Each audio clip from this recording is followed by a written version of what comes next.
The rain fell in sheets over London that autumn morning, hitting the windows of the Royal Academy of Music like tiny drumbeats. 17-year-old Layla stood across the street, clutching her worn violin case to her chest. She'd been standing there for nearly 20 minutes, watching students hurry inside with instrument cases strapped to their backs or tucked under expensive raincoats. Unlike them, Layla had only a thin jacket that was already soaked through. But the cold didn't bother her much. After what she'd been through, a little rain was nothing. 5 months ago, she'd been in Kabul, where playing her violin meant risking everything. Here in London, music was as ordinary as breathing. The thought made her chest tighten with a mix of hope and fear. "Are you going in or what?" asked Mrs. Chen, the elderly woman who had been assigned as Layla's host parent through the Refugee Assistance Program. She'd driven Layla here and was now peering at her from beneath a large umbrella. "Maybe this was a mistake," Layla whispered, her English still hesitant despite months of practice. "Look at them. They've probably been playing since they could walk." Mrs. Chen adjusted her glasses and gave Layla a gentle nudge forward. "And you've been playing since you were 9. In a bathroom with the water running to hide the sound. That takes more dedication than most of these kids have in their little fingers." Layla smiled, weakly. Mrs. Chen had a way of making things sound simple when they weren't. She didn't understand what it meant to enter a world you didn't belong in, a world where everyone else knew the rules, spoke the language fluently, and had proper training. "The scholarship letter says to go to the main office first," Mrs. Chen continued, nudging Layla forward again. "Come on. You didn't travel halfway around the world to stand in the rain." Taking a deep breath, Layla stepped off the curb and crossed the street. Each step felt heavier than the last. The violin case in her hands held more than just an instrument. It contained her father's dreams, her mother's sacrifices, and her own small acts of rebellion that had nearly cost her everything. The entrance hall of the academy was warm and bright, with high ceilings and polished floors that squeaked beneath her wet shoes. Students clustered in groups, their laughter and chatter mixing with distant scales being practiced in faraway rooms. A few of them glanced her way as she passed, their eyes lingering on her second-hand clothes and the battered case she carried. Layla kept her eyes forward, following the signs to the main office. The letter in her pocket still seemed impossible. A full scholarship to one of the most prestigious music academies in the world, offered after a talent scout had seen a video of her playing. A video that her friend Parisa had secretly recorded and uploaded before the internet restrictions had tightened again. "Can I help you?" asked the woman at the front desk, looking up from her computer. "I'm Layla Ahmadi," she said, her voice barely audible over the hum of the heating system. "I'm new. I have a scholarship?" The woman's expression softened slightly. "Ah, yes. We've been expecting you." She handed Layla a folder of papers. "Welcome to the Royal Academy. Professor Reynolds is waiting to assess your level. Room 214. Clutching the folder, Layla made her way down the corridor, passing practice rooms where students were playing pieces she recognized. Bach, Vivaldi, Mozart. The familiar melodies eased her anxiety slightly. Music was the same everywhere, even if everything else was different. Room 214 was larger than she expected, with a grand piano in one corner and chairs arranged in a semicircle. A tall man with silver hair was sorting through sheet music when she entered. "Professor Reynolds?" Layla asked, standing awkwardly by the door. He looked up, his expression unreadable. "You must be Layla. Come in, come in." He gestured toward the center of the room. "I've heard interesting things about you." Before Layla could respond, the door opened again and 3 students walked in, each carrying instrument cases. "Ah, good. You're here," Professor Reynolds said to them. "This is Layla Ahmadi, our new scholarship student. I thought it would be good for her to meet some peers who will be in her performance group." The students nodded politely. But Layla didn't miss the way their eyes flickered to her worn clothes and old case. "This is Zoe. First violin," Professor Reynolds said, pointing to a tall girl with copper-colored hair. "Thomas viola, and Raj cello." They all looked so confident, so at home in this place. Zoe's violin case was sleek and new, with the name of a maker Layla had only read about stamped on its side. "We usually practice as a quartet on Tuesdays and Thursdays," Professor Reynolds explained, handing out sheet music. "Layla, why don't you show us what you've prepared?" Layla's heart hammered against her ribs. She hadn't expected to play in front of others so soon. Carefully, she placed her case on a nearby table and opened it. The lining was frayed, and the violin inside showed signs of its difficult journey. Small repairs her father had made with tools meant for his carpentry work, not delicate instruments. She heard Zoe whisper something to Thomas, who smirked.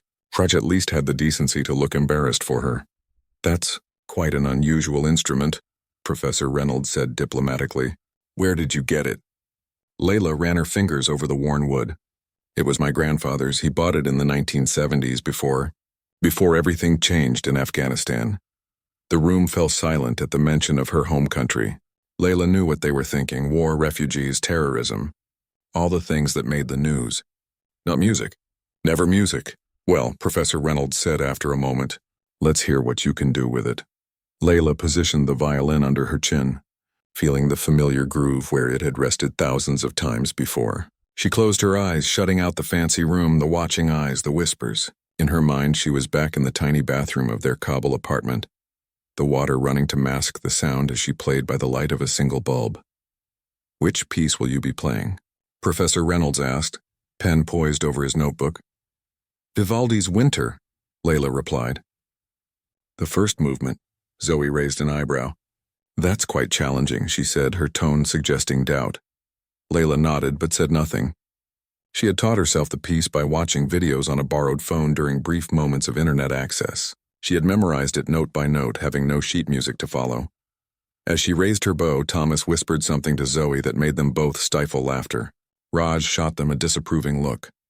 The first notes came out shakier than Layla had hoped, her nervousness making her fingers tremble. But as she continued, something shifted. The music began to flow through her, carrying her beyond the judgmental stares in the strange room to a place where only the music existed. She didn't play it exactly as written. Couldn't have, having never seen the sheet music until today. Instead, she played it as she felt it, with slight variations that reflected her own interpretation.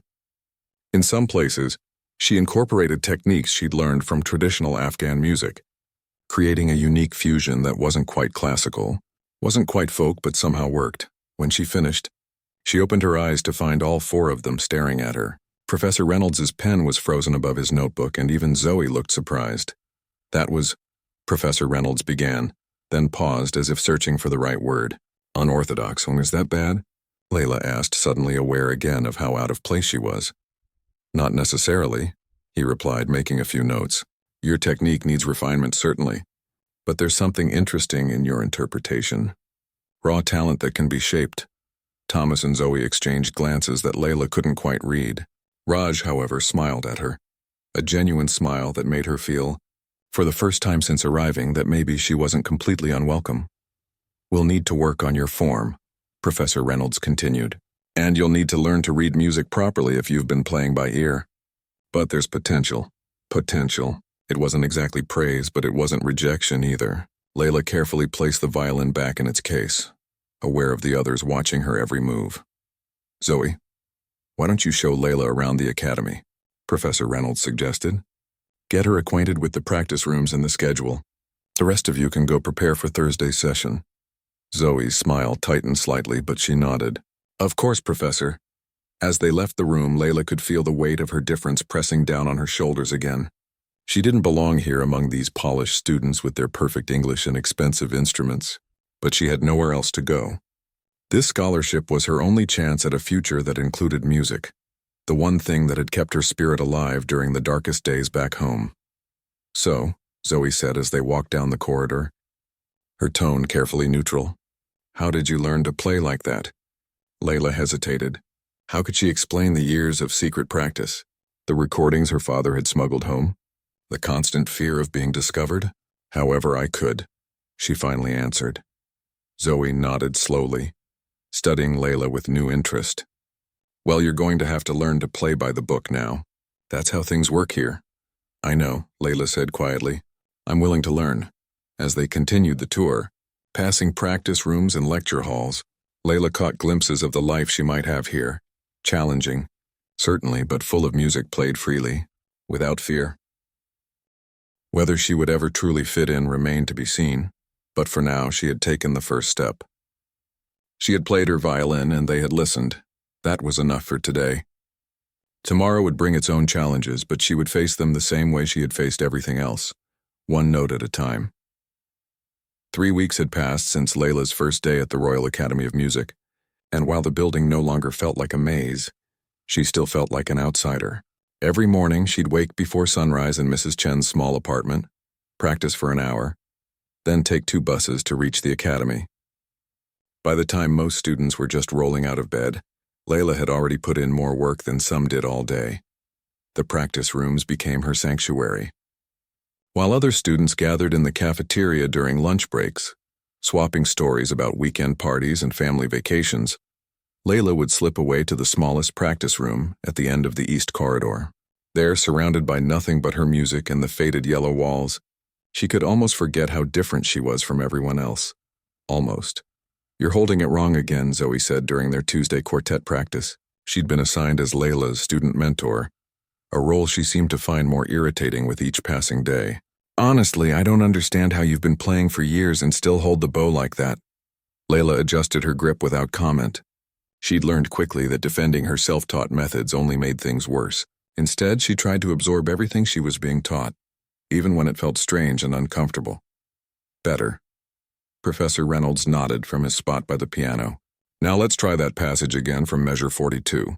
Thomas, who sat next to Layla with his viola, leaned over and whispered, "Don't mind Zoe. She's been playing since she was 3 and thinks everyone should be perfect." This small kindness caught Layla by surprise. Until now, Thomas had barely spoken to her outside of necessary communication during practice. She gave him a grateful smile and positioned her violin. The quartet began playing, and for a few measures they moved together in harmony. But when they reached a particularly complex section, Layla's fingers slipped, producing a screech that made everyone wince. "Sorry," she mumbled, her cheeks burning.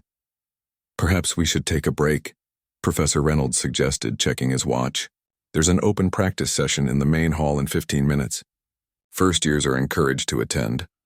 Zoe packed up her violin with practiced efficiency. "Will you be performing, Professor?" "Not today. I'm just observing. Several third-year students will be demonstrating, though." He turned to Layla. "You should go. It's a good opportunity to see different playing styles." Layla nodded, carefully placing her violin in its case. She'd been avoiding the open practice sessions, preferring to stay invisible rather than sit among her peers who seemed to share an unspoken language of inside jokes and musical references she didn't understand. "I'll save you a seat," Raj offered, his kind eyes meeting hers. Of all her quartet members, he'd been the most welcoming, often explaining things Professor Reynolds assumed everyone knew. The main hall was already half full when they arrived. Students sat in clusters, whispering excitedly as a staff member set up a microphone at the center of the stage. Raj waved Layla over to where he'd found seats near the middle, not too close to the front but not hidden in the back either.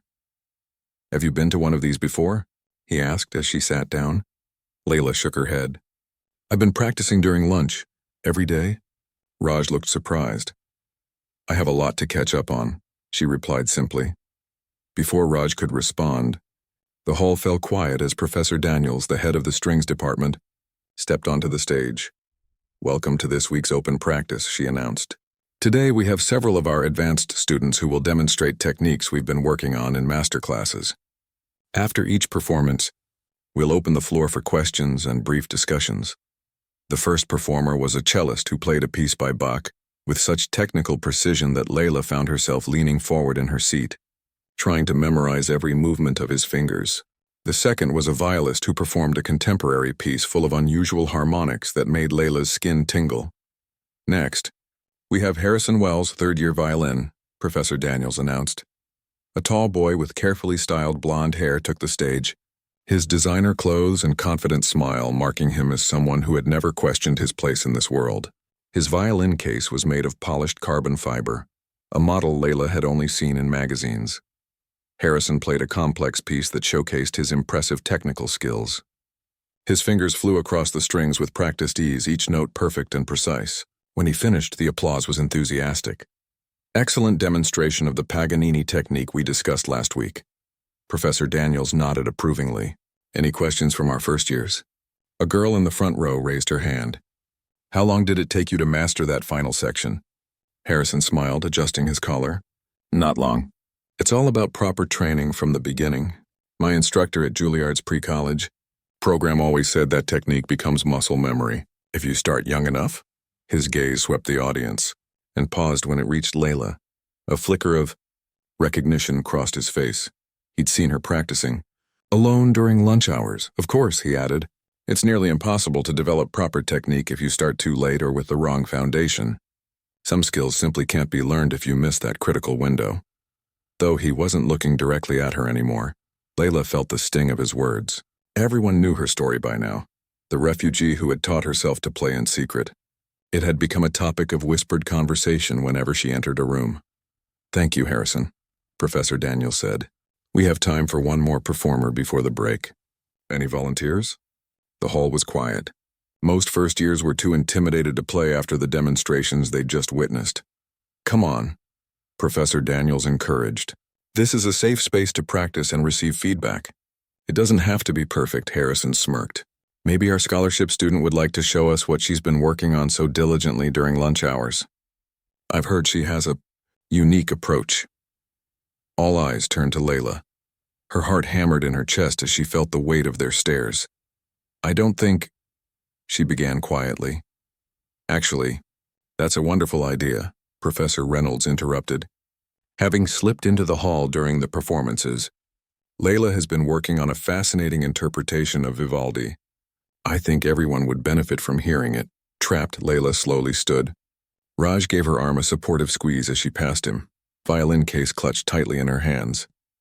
The walk to the stage felt endless, each step carrying her further into the spotlight she'd been trying so hard to avoid. "This isn't amateur hour," Harrison whispered, as she passed him on his way back to his seat. "Try not to embarrass yourself." Layla's hands trembled as she opened her case on stage. The contrast between her worn instrument and Harrison's sleek one couldn't have been more stark. A ripple of murmurs swept through the audience as they noticed the crude repairs on her violin's neck and the makeshift chin rest her father had carved for her when the original one broke. "Whenever you're ready," Professor Daniels said kindly, though her expression held a hint of concern. Layla closed her eyes for a moment, trying to steady her breathing. This was worse than her first day. At least then she'd only had to play for a few people. Now the entire first-year class was watching, along with several professors and advanced students who'd stayed to observe. She placed the violin under her chin and raised her bow. The first note came out thin and shaky. Someone in the back row snickered. She paused, took another breath, and began again. This time, instead of trying to imitate the polished style of Harrison and the other advanced students, she played the way she used to back home, from the heart. The piece was Vivaldi's Summer, the storm section that had always reminded her of the chaos and beauty of life. She'd modified it slightly, incorporating elements of traditional Afghan music that her grandfather had once played. The first minute was the hardest, as she fought against her nerves and the weight of judgment from her audience. But gradually something shifted. The music began to flow through her, not as a technical exercise but as a language, telling the story of everything she'd lost and found again. Her unorthodox fingering, which Zoe was always trying to correct, allowed her to add ornamentations that weren't in the original score. The way she held her bow, incorrectly by classical standards, created a unique timbre that filled the hall with unexpected warmth. As she played, Layla opened her eyes. Professor Reynolds was watching with intense focus, his head slightly tilted as if hearing the piece for the first time. Professor Daniels had a similar expression of surprised interest. Raj was smiling broadly, while Zoe and Thomas looked confused but captivated. Only Harrison's face showed clear displeasure, his arms crossed tightly across his chest. When Layla reached the final notes of her interpretation, the hall was completely silent. For a terrible moment she thought they had all hated it, that her gamble had failed and she had only confirmed their belief that she didn't belong. Then Professor Reynolds began to applaud. Raj immediately joined in, followed by Thomas and, after a moment's hesitation, Zoe.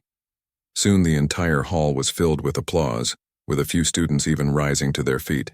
That, Professor Daniels said as the applause died down, was not Vivaldi as written. But it was Vivaldi as felt, which is sometimes more important. She turned to address the students. Music is not just about technical perfection. It's about communication, emotion, and sometimes breaking rules that no longer serve the piece. Harrison's face had turned an interesting shade of red, but the technique was all wrong, he protested. The fingering, the bow hold, yes, unorthodox, Professor Daniels agreed. And yet, did it move you? Did it make you feel something? Because that, Mr. Wells, is the true measure of music. As Layla carefully packed up her violin, her hands still shaking but now with excitement rather than fear, she caught Raj's eye in the audience. He gave her a thumbs up, his face glowing with pride. Even Zoe looked at her with newfound respect. For the first time since arriving at the academy, Layla felt like maybe, just maybe, she had found her voice. And people were finally beginning to listen. Word spread quickly about Layla's performance at the open practice session. In the days that followed, students who had never spoken to her before nodded in the hallways or smiled as she passed. A few even approached her to ask questions about her unique style. Layla wasn't used to this kind of attention and found herself both thrilled and uncomfortable with her sudden visibility. "You've become quite the celebrity," Mrs. Chen remarked one evening as they sat at the kitchen table, sharing a pot of jasmine tea. "3 phone calls from the academy this week. That Professor Reynolds seems very invested in your education." Layla stirred honey into her tea, watching the golden swirls dissolve. "He wants me to perform at the winter showcase," she said quietly. Mrs. Chen's eyebrows shot up. "That's wonderful. Isn't that a big honor for first-year students?" "It's usually just for 3rd and 4th years," Layla admitted. "Professor Reynolds says my interpretation could be refreshing for the audience. But you don't seem happy about it." Layla sighed, trying to find the words to explain the complicated knot of emotions in her chest. "I'm grateful for the opportunity, but Harrison and some others are already saying I'm only getting special treatment because of my background. That it's just a, what did he call it? A diversity stunt," Mrs. Chen snorted. "That boy sounds like he needs a lesson in humility." "He's technically brilliant," Layla said, feeling oddly compelled to defend him despite his cruelty. "He's been training since he was 4. His father is some famous conductor in Vienna. And you've been training since you were 9 in a war zone with no teacher." Mrs. Chen reached across the table and patted Layla's hand. Different paths, same destination. Layla wished she could believe that. The truth was, she still felt leagues behind her classmates in many ways. Her music theory was spotty at best. Her sight reading was improving, but still slow. And although professors praised her emotional interpretation, she knew her technique needed refinement. "The showcase is in 3 weeks," she said. "Professor Reynolds wants me to play something that highlights my unique perspective, but also demonstrates that I'm mastering proper classical form." "Sounds like a challenge you're up for," Mrs. Chen said with confidence Layla didn't feel. The next morning, Layla arrived at the academy earlier than usual. The hallways were quiet, most practice rooms still dark and empty.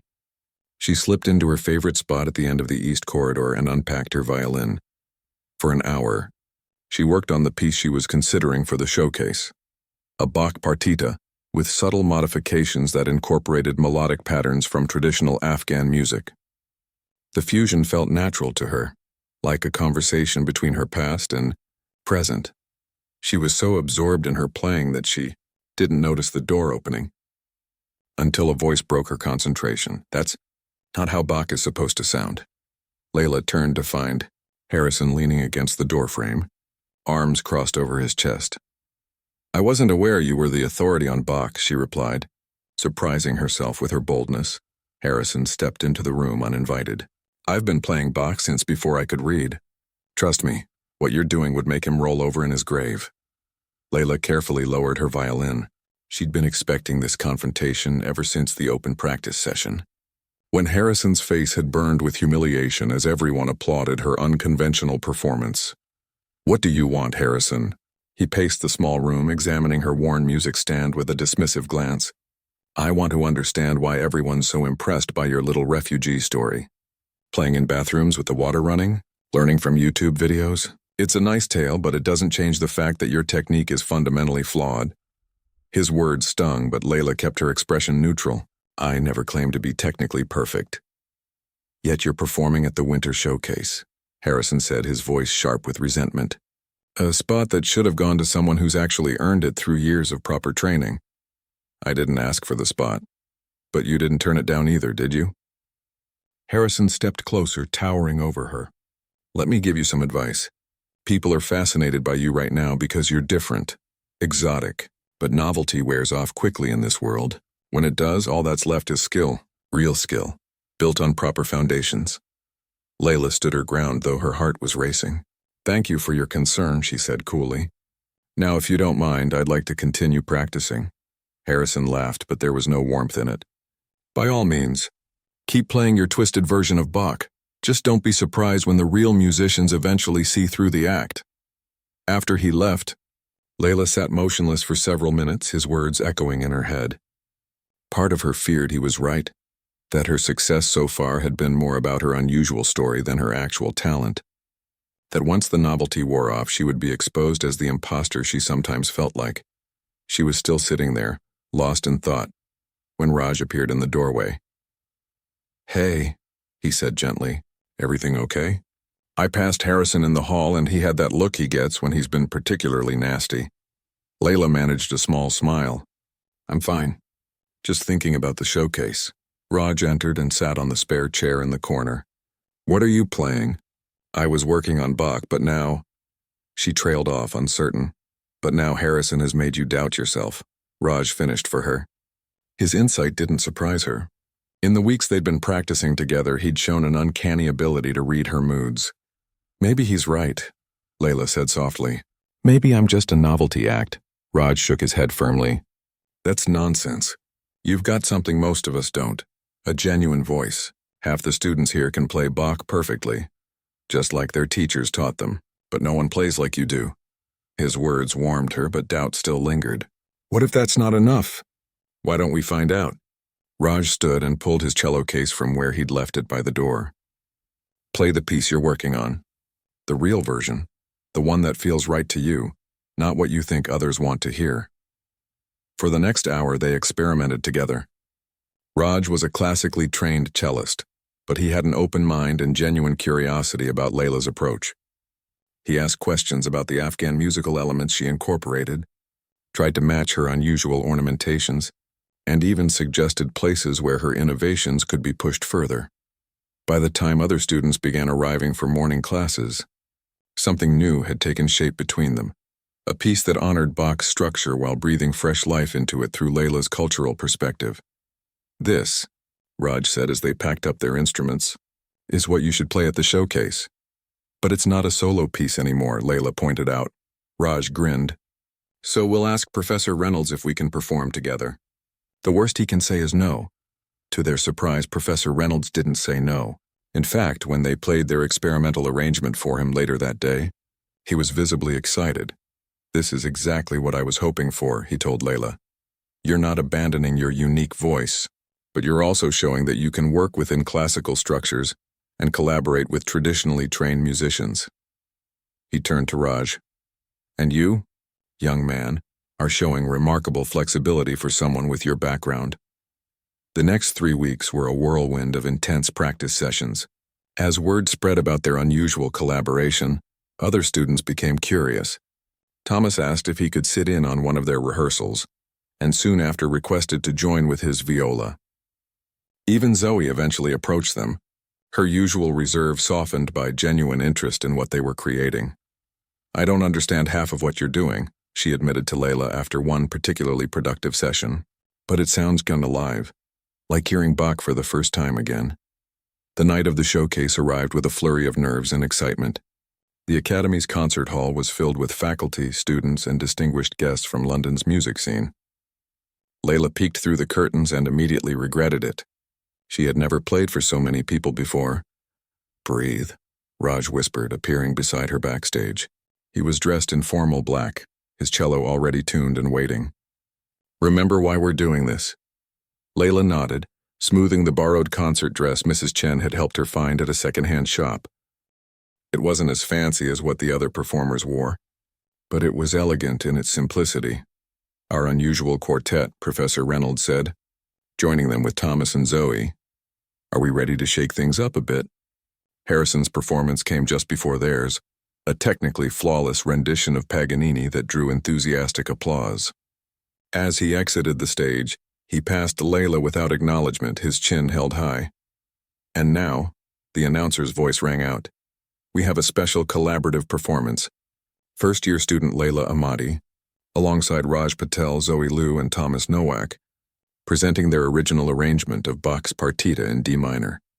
The lights were blinding as Layla walked onto the stage. She could feel hundreds of eyes on her, could sense the curiosity and skepticism in the air. For a moment, panic threatened to overwhelm her. Then she looked at Raj, who gave her an encouraging nod, at Thomas with his steady presence, at Zoe, who had overcome her initial judgment to join their experiment. Layla raised her violin to her chin, not the perfect position that her teachers were still trying to correct, but the one that felt natural to her. She took a deep breath and began to play. The first notes rose clear and strong, Bach's familiar melody flowing from her fingers. Then, as they had practiced, the cello entered with a counter melody that drew from Afghan folk traditions. The viola and second violin joined, creating a tapestry of sound that was neither purely classical nor purely folk, but something new altogether. As they played, Layla felt the audience's initial surprise giving way to genuine engagement. The tension in the room shifted to attentive silence, then to a palpable energy that seemed to flow between performers and listeners. Even Harrison, whom she glimpsed sitting stiffly in the front row, was watching with undisguised interest. In that moment, Layla realized something important. She would never play exactly like Harrison or the other classically trained musicians. Her path had been too different, her experiences too unique. But that wasn't a weakness, it was her greatest strength. She had something to say that no one else could say in quite the same way. When the final notes faded, there was a moment of complete silence.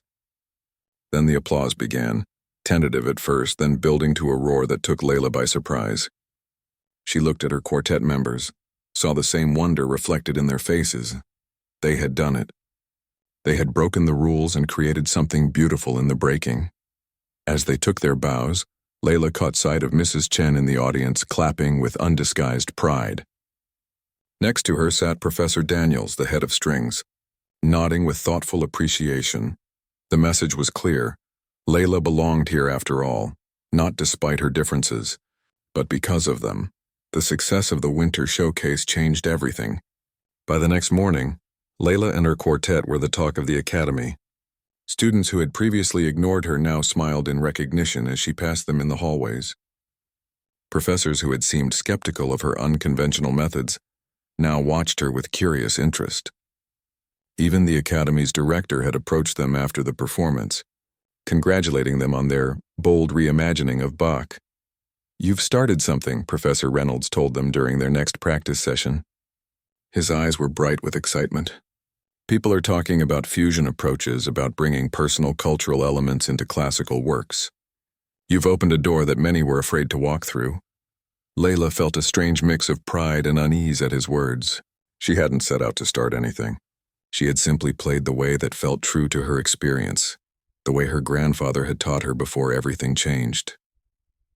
"What happens now?" Thomas asked, carefully polishing his viola. Professor Reynolds smiled. "That's entirely up to you.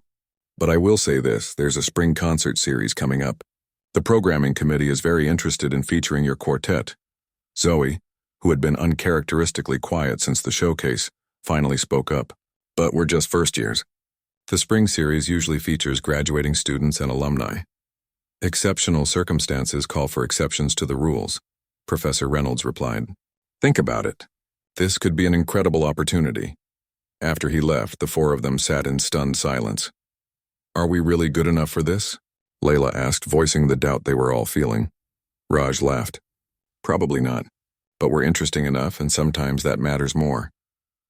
In the weeks that followed, they threw themselves into developing new arrangements. The practice room at the end of the East Corridor became their second home.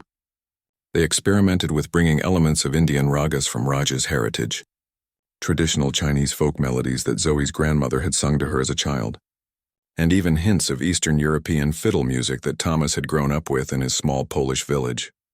The work wasn't always easy. They argued about which traditions could blend harmoniously, about how far they could push beyond classical structures before the music lost its foundation. Sometimes they reached beautiful breakthroughs that left them all breathless. Other times they hit walls that seemed insurmountable. Maybe we're trying too hard, Zoe said one evening after a particularly frustrating session. Maybe the winter showcase was just luck. It wasn't luck, Layla insisted, though her own confidence wavered at times. We just need to understand why it worked.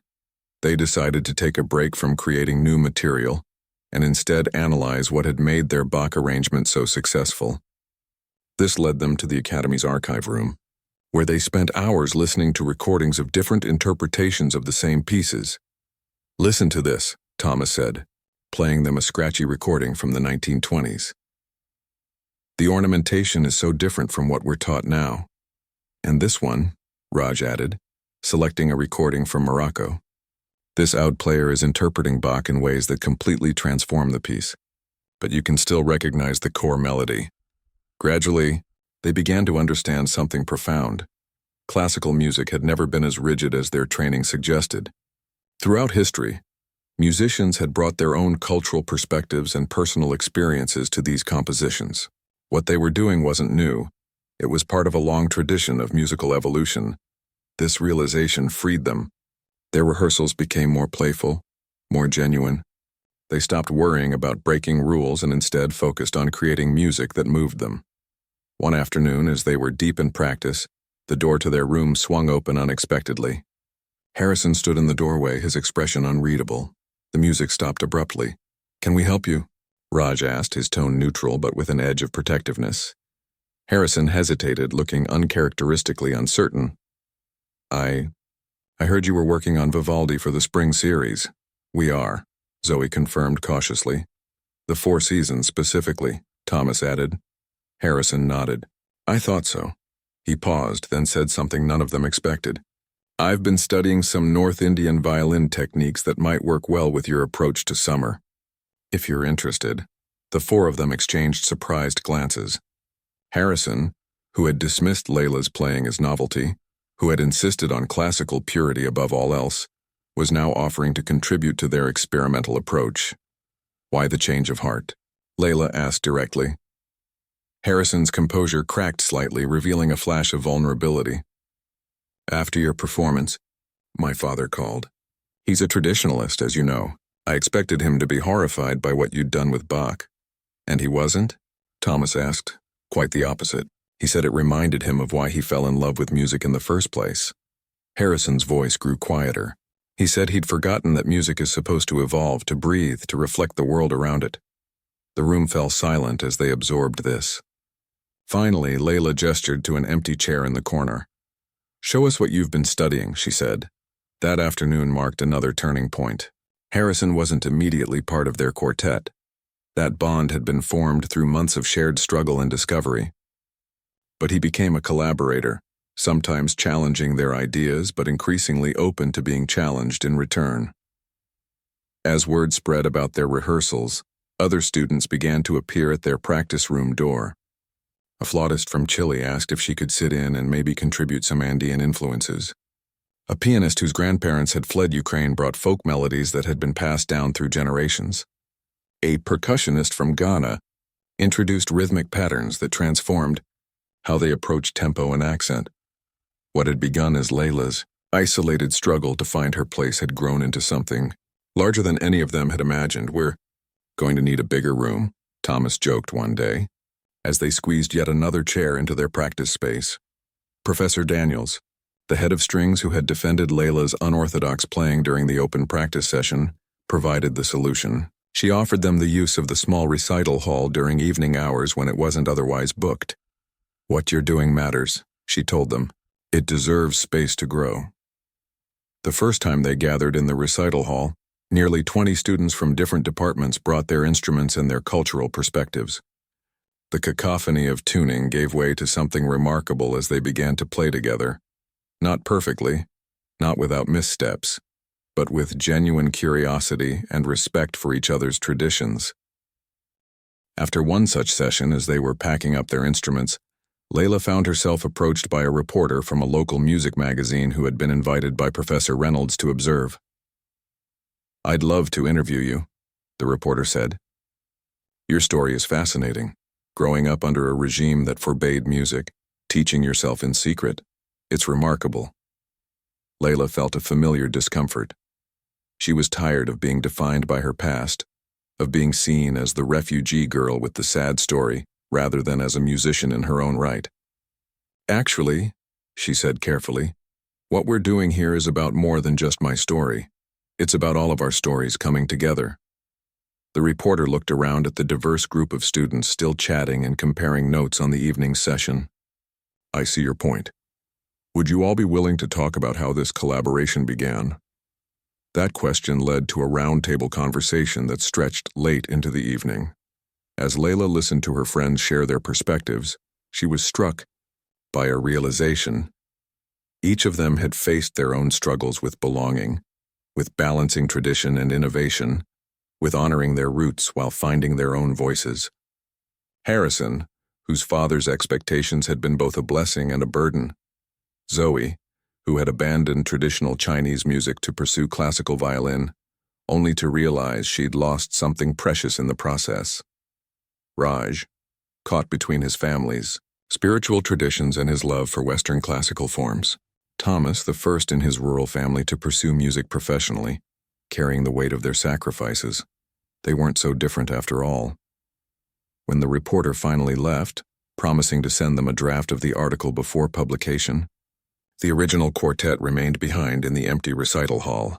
"Did you ever imagine this would happen when you first came here?" Raj asked Layla. She shook her head, looking around at the music stands still arranged in a large circle, at the empty chairs that would be filled again tomorrow with students eager to contribute their unique perspectives. "I was just trying to survive," she admitted, "to find a way to keep playing without having to become someone else. And instead, you helped all of us remember who we really are," Zoe said quietly. Thomas nodded in agreement. "My grandmother used to say that the most powerful thing you can do is tell your own truth." She was right. As they walked together through the quiet hallways of the academy that night, Layla felt something she hadn't experienced since leaving her homeland, a sense of true belonging. Not because she had finally learned to play exactly like everyone else, but because she had remained true to her own voice.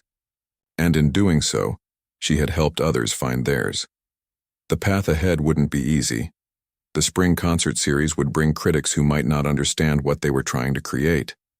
There would still be traditionalists who believed classical music should remain unchanged, preserved like a museum piece rather than a living art form. But for the first time, Layla wasn't afraid of those challenges.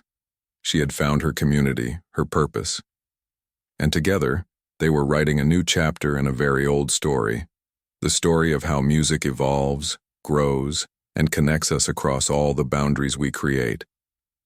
Spring arrived in London with bursts of unexpected sunshine and the sweet scent of flowers in the Academy's courtyard. 6 months had passed since Layla first stood across the street in the rain, clutching her violin case and wondering if she belonged. Now as she walked through the Academy's main entrance, students called out greetings by name. Professors nodded with respect.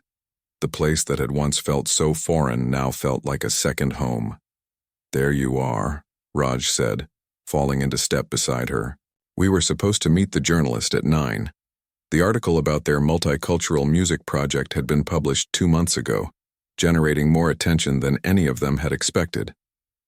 What had begun as a simple profile in a local music magazine had been picked up by national papers and even a few international outlets. Their inbox was flooded with messages from music students around the world, asking about their methods, their inspirations, their future plans. "Sorry," Layla replied, quickening her pace. "Mrs. Chen got a call from my parents this morning." Raj's expression immediately softened. "Good news, I hope?" Layla nodded, a lump forming in her throat. "They've been approved for the family reunification program. They'll be here by summer." "Layla, that's wonderful." Raj stopped walking to give her a quick hug. "How long has it been since you've seen them?" "Almost a year." The words felt inadequate to describe the weight of that separation. The nights she'd lain awake wondering if they were safe. The constant anxiety each time news reported new troubles in Afghanistan. The guilt of being here while they remained there. Raj seemed to understand without her having to explain. "We should celebrate. After the interview, let's tell everyone." The journalist was waiting for them in the small recital hall that had become the unofficial headquarters for their expanding group. Zoe and Thomas were already there, along with Harrison and about a dozen other students who had become regular contributors to what they now called the Confluence Project. "Thank you all for making time," the journalist said, setting up her recording device. "The response to the first article has been overwhelming. Our readers want to know what's next for you." Zoe, who had gradually taken on a leadership role alongside Layla, smiled. "Well, there's the spring concert series next week. 5 performances, each featuring different cultural traditions blended with classical pieces. And after that?" the journalist prompted. The students exchanged glances. They hadn't discussed long-term plans beyond the spring series. What had begun organically might eventually run its course, or it might evolve into something none of them could yet imagine. "We're taking it one step at a time," Thomas said diplomatically. The interview continued for nearly an hour, covering everything from their technical approaches to the personal impact of the project. Near the end, the journalist turned to Layla with a more serious expression. "Your story in particular has touched many people," she said, "especially young musicians from conflict regions who rarely see themselves represented in classical music spaces. Do you have any message for them?" Layla took a moment to consider the question. 6 months ago, she would have shrunk from such attention. Now she recognized the responsibility that came with her unexpected platform. "I would tell them that your differences are not obstacles to overcome," she said finally. "They're gifts that allow you to see and hear what others might miss. For years I tried to hide how I played, thinking I needed to become exactly like the musicians I admired. But the moment I started trusting my own voice was when everything changed." After the journalist left, Layla shared her news about her parents. The celebration that followed was spontaneous and joyful. Impromptu music, heartfelt congratulations, and promises from Mrs. Chen, who had become something of a den mother to the entire group, to host a proper welcome dinner when they arrived. As the spring concert series approached, rehearsals intensified. The Academy had given them the main concert hall for their performances, an honor usually reserved for faculty recitals and visiting artists. Tickets had sold out within days, creating a buzz that extended beyond the usual classical music audience. "I never thought I'd say this," Harrison remarked during a break in rehearsal, "but I'm actually nervous about playing for my father tomorrow. He's flying in specially for the opening night." "The great conductor is nervous about our little experiment?" Thomas teased, though his own tension was evident in the way he repeatedly polished his already gleaming viola. "It's different when you're breaking rules on purpose," Harrison admitted. "There's nowhere to hide. Either it works or it doesn't." Layla understood exactly what he meant. What they were attempting went beyond technical skill. It required vulnerability, a willingness to risk failure in pursuit of something authentic. Even now, with all their preparation, there was no guarantee that their fusion of traditions would resonate with an audience used to more conventional performances. The night of their first concert arrived with all the nervous energy of any major debut. Backstage, Layla peeked through the curtain at the packed hall. Music critics from major publications sat alongside Academy patrons. In the third row, she spotted Mrs. Chen, who had dressed in her finest clothes for the occasion and was now chatting animatedly with Professor Reynolds. "Ready?" Raj asked, appearing beside her with his cello. Layla nodded, smoothing the front of her dress, a beautiful blend of Western and Afghan styles that a local designer had created specially for her after reading the article. The deep blue fabric was embroidered with subtle patterns reminiscent of the textiles her mother once made. "I have something for you," Raj said, pulling a small box from his pocket. "From all of us. A thank you for bringing us together."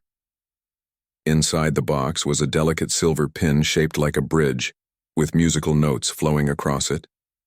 "It's beautiful," Layla whispered, pinning it to her dress with trembling fingers. "A bridge between traditions," Zoe explained, joining them. "Like you've been for us." Thomas and Harrison completed their circle, along with the other students who would join them for different pieces throughout the evening.